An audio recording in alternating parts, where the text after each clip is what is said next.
It's time to share my journey into the world of healing, intuition, and spiritual discovery. As I find my place as a healer, psychic, and medium, I'm here to share my experiences and insights in hopes of breaking down barriers between different spiritual perspectives. Whether you're curious about energy work, looking to deepen your understanding, or just exploring your own path, this podcast offers stories, teachings, and connections to help you navigate the space between worlds. I'm Heather, and this is Soulful Wanderings. Are you coming along for the ride? So, in our last episode, I actually told you a story of how my journey got started. I think I explained then that I've been told many times in prayer, meditation, and whatnot to tell my story. So that's what I've started doing. So last time was kind of that first story of how things got started for me. And so today I really wanted to talk about what did that really mean? You know, what exactly got started for me? So I guess maybe the lesson from the story is what I want to talk about now. And again, I mentioned last time how when I went into this class that I was taking, there were things that kind of blew me away. The biggest thing was how open everyone was when they were talking about spiritual things. In my world, that just wasn't normal. You know, you saw it on TV, you saw it in movies, whatever, but for people to just speak openly and, you know, say words like empath and psychic and medium and that kind of thing, again, in my world, that was not what typically happened. So to see people so freely speaking about it was just, I loved it. And the truth is I was kind of all over it. And I wanted to hear all of it. I wanted to know all the things.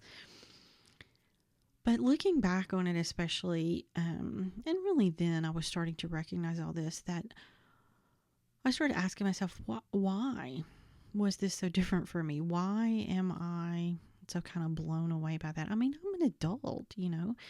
Why is it so odd for me to hear these conversations? And enter what was probably my first introduction to the word conditioning. Heard conditioning a lot in these classes, and that's when I really first started hearing it.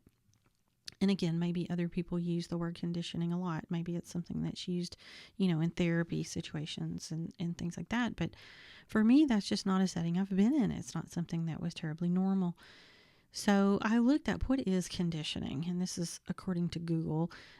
Conditioning is a form of learning in which either one, a given stimulus or signal becomes increasingly effective in evoking a response, or two, a response occurs with increasing regularity in a well-specified and stable environment. The type of reinforcement used will determine the outcome. So, makes sense to me. Most of us are conditioned in some way, right? I believe sometimes it's with intention. You know, people are wanting, our families or whatnot are wanting us to learn certain things and maybe to act a certain way. And I think other times it's just simply our environment, you know, and that could exist for a multitude of reasons. Perhaps a religious family such as mine, it's always been that way, you know, for generations. They were Christians. And so it was very normal that then in my family, specifically with my mother being the one that came from a Christian environment, that, you know, a lot of times you find women are the ones in the household kind of choosing how the children are raised. I also believe there are times that we do things or react to things just because of who we are, right? It's just who we are inside. I've talked about this before. I mean, I'm a Pisces. I tend to do things a certain way, and I think it's just because of who I am. You know, we all have different tendencies and things like that. And that's what makes us different, right? But so much of what we do and how we think is based in what many people refer to as conditioning. It's part of our culture, perhaps. It's what we're accustomed to, and it's most likely a bit of a comfort zone. And I've said this before, an old boss said this one time, sometimes we just don't know what we don't know, right? We know what's around us, but if there are things that we've never seen or we've never heard, how are we supposed to know about those things? And to be honest, that's kind of where I was when I came into this class. I think I might have heard things in passing, or like I said, maybe in movies or in some kind of cultural reference or something. But many of the things that were being talked about in this class had never really come up for me, beyond those quick mentions or something like that. It just, I've never been in an environment for it to come up in that way. Now, was that an intentional thing by my family? Maybe. Or maybe it's just what they knew and how they chose to live. And one thing that I really noticed quickly was when I was in the class was just how much I was conditioned to believe a certain thing, especially in terms of religion. And this whole thing, it really opened my eyes, because it began to question or bring up the question of, is what we believe because we truly believe it? Or is it simply what we know based on our environment? Y'all, I work in marketing, and I've worked in marketing for 30 years. And let me tell you something, the more you hear something, the more it becomes ingrained and you start to believe it, whether it's true or not. You'll see the media do this. You'll see advertisers do this. It's all about repetition. It's all about how many touch points are we putting in front of you that you're going to see our product. And now we're in your head.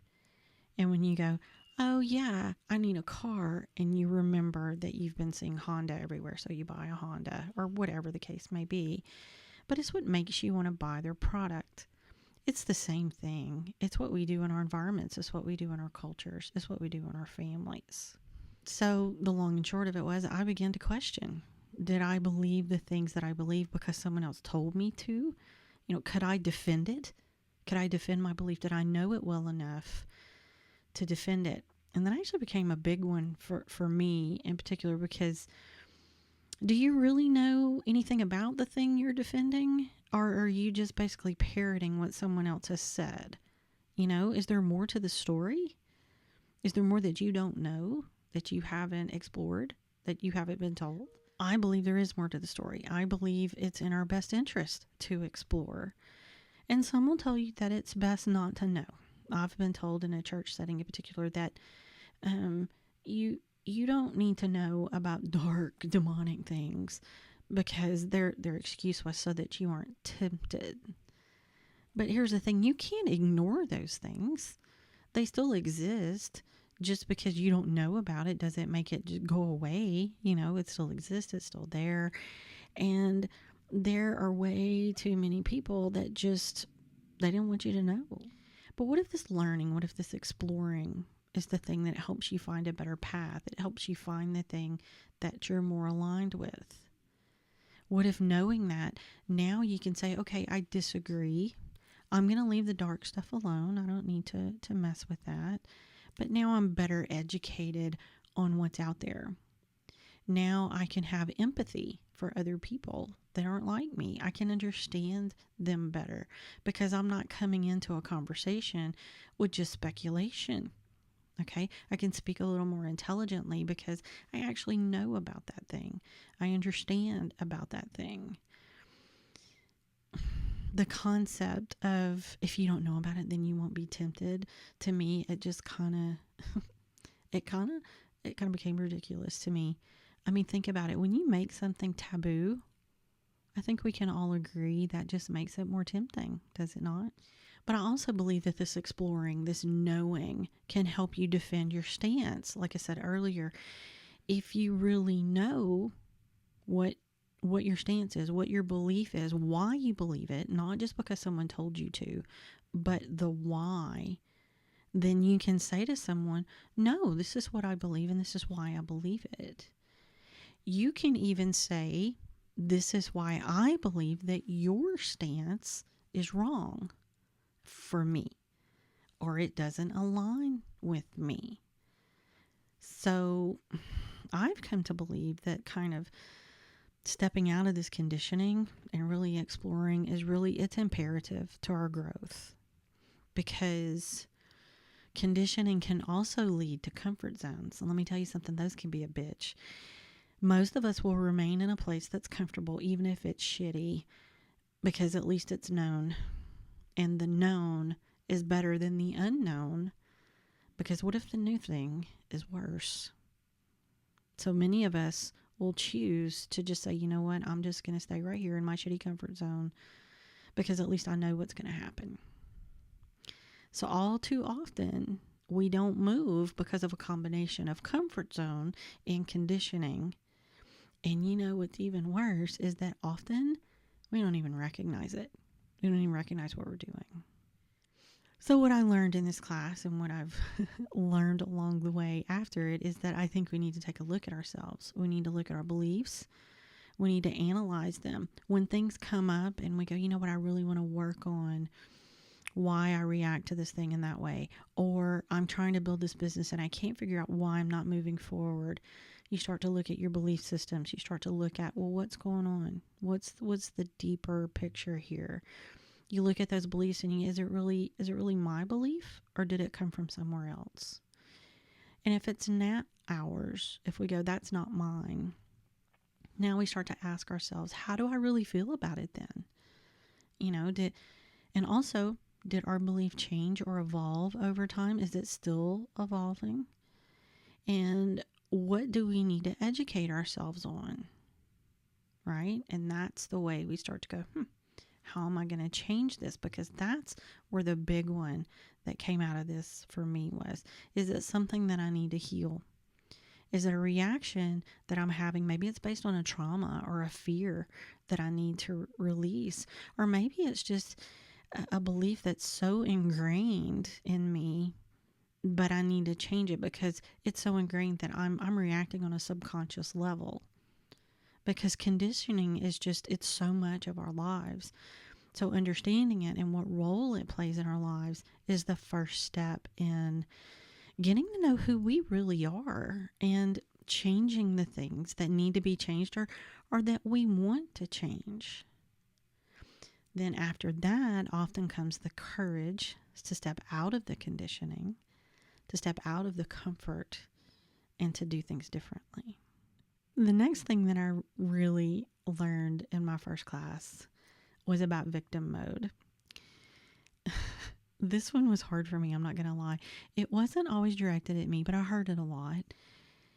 And I think the thing that always bothered me about it was I knew it was basically intended as an insult, or maybe not an insult, but that jab, that little ass kick to get you moving. But I found for the most part, it wasn't really explained, or wasn't explained well, because I'm going, what do you mean victim mode? I can remember that so long. You keep saying that, but I don't know what that means. And I think if they had said it more to the point, if they had said, okay, that thing you just said, you see how you're blaming someone else, or you're doing this or that. But to me, that's just not how they handled it. They were just a little more vague about it. It was almost kind of a bullying thing. Like I said, they're trying to light that fire under you and give you that kick in the ass to get you to move.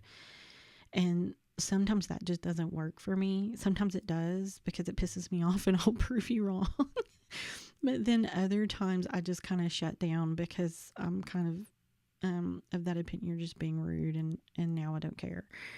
Or I'll go find it another way, but I'm not going to find it with you, which is one of my conditioning factors that I work on, by the way. But let's look at what victim mode really means and why it's important to consider. So again, this is Google information for some of this. So victim mode refers to a mindset in which a person consistently sees themselves as a victim of circumstances, other people, or life itself. So this way of thinking will often involves blaming external factors for their struggles, feeling powerless to change their situation, and focusing on what's unfair rather than seeking solutions. Y'all, how often this is such a thing that we've all done, right? So here's the thing. There are times when real victimization is happening. Okay. That is very true, without a doubt. I want to make myself very clear on that. But when you stay in this quote unquote victim mode, that's when you're stuck, you're staying stuck, and that's going to prevent you from growing and from healing, much less actually reaching, true empowerment. So a victim mentality can often involve things like blaming others, where you believe others are responsible for your pain or for your challenges, right? You can also feel like you have no control over your life or the outcomes of your life. There's often a lot of negativity where you're probably dwelling in the past, maybe dwelling on things you did wrong, maybe expecting that, more bad things are going to happen. That happened, so something else is going to happen. And then there's kind of a big one where you're avoiding accountability, right? We all have to take responsibility for ourselves and our actions. What part did we play and what happened? But then we also have to take action to improve that situation. And we can't wait for others to do that for us. We have to do it ourselves. Now, okay, let's be honest. How many of us have lived there? And y'all, look, if you're watching on YouTube, my hand is high. My hand is high. I have lived in that place more times than I care to admit. It's just easy, isn't it? It's easy to get there. It's easy to say, my boss sucks and therefore my life sucks. And, you're at work all the time. My boss just sucks. So my life just is horrible. Let's be honest. Can your boss really do that? Okay. Do they make decisions for you outside of your life? Does my boss make decisions for me outside of my job? No. Can I change jobs? Can I change the way I react? Have I actually analyzed what role I played in whatever's going on? Right? We have to take a look at that situation honestly and get out of that mindset, get out of that victim mindset.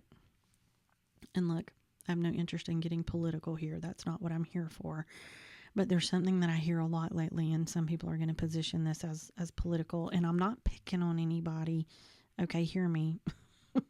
This is just some stuff that I've heard from a few people, not blaming an entire generation, okay? But have you ever noticed that especially a lot of young people, they get angry at other generations? The baby boomers had it so easy. Gen X did whatever. Every generation has had its thing, okay? Every generation has had its issues, has had its challenges, and they've had to figure out how to overcome them. The boomers don't know what it's like to be Gen Z either, right? We all have our thing. However, we can't continue to blame each other and blame other people. We have to decide what we can do to change our lives, right? You can't change others.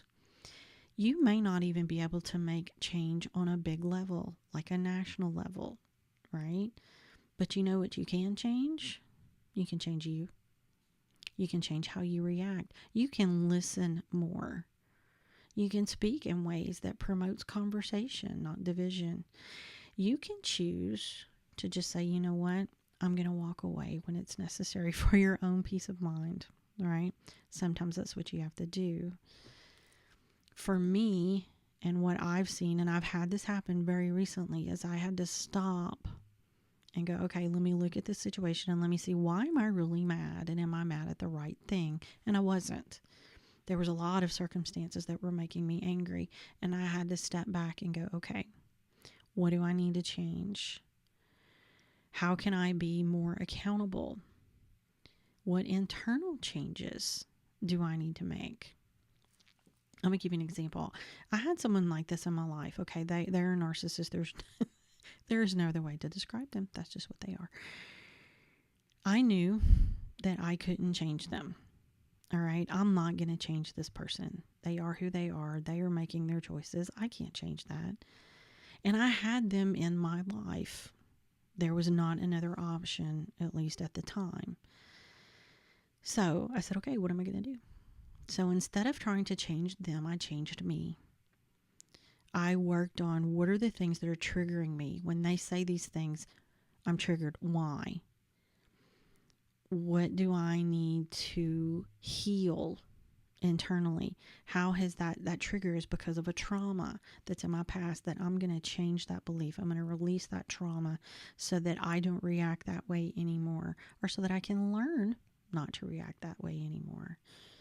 I learned to take a deep breath before I spoke, because part of what I had healed was I knew the reason she was coming at me was some kind of projection. Okay, it wasn't really about me. And I had to learn that, and I had to go, okay, why is this person reacting this way? Why are they doing this? Again, started healing those parts of me that was giving them power over me. I actually ended up in a place where I kind of ended up feeling sorry for them, because I knew that they needed to control every situation, and that was something they needed to heal. And I can't do that for them, right? I can only change me and how I react. And that's what I did. And I've worked on it, and I continue to work on it with a variety of people that have kind of that same way of acting, right? What I can tell you too is that our relationship has changed exponentially. We get along, we talk. Things have happened between us that angered me. They hurt me. And instead of cowering and being fearful, I said the words. I said them kindly. I said, look, that hurt me. That was hard for me. That bothered me, whatever the situation was. And you know what? They reacted, I'm so sorry. I did not mean to do that. I apologize. I hope you'll accept my apology. Y'all, that is a complete 180 from what it was before. And so now not only do we get along, we collaborate very nicely, because we're communicating much more openly. And the truth is, a lot of the ways that they react to me now has changed. And I believe it's because the energy that I'm giving off is kind of changing how they react. Because if I was giving off this negativity and giving off all this defensiveness, then people are going to sense that, and they're going to automatically give that back. But if you're giving them that positivity, and you're giving them, openness and willing to communicate and all of those things, to be honest, it's very difficult for them to continue to fight with you. If you take the fight away, there's nothing left for them to feed on. So, what did I do? I changed me. I changed my reaction, because the reality is, everyone in your life will not be nice. They won't. Everyone in your life won't like you. We can't just go live in a tree and ignore the world. I mean, if you can and you figured that out, please let me know how you're doing that, because I would be curious. But that's not reality, is it?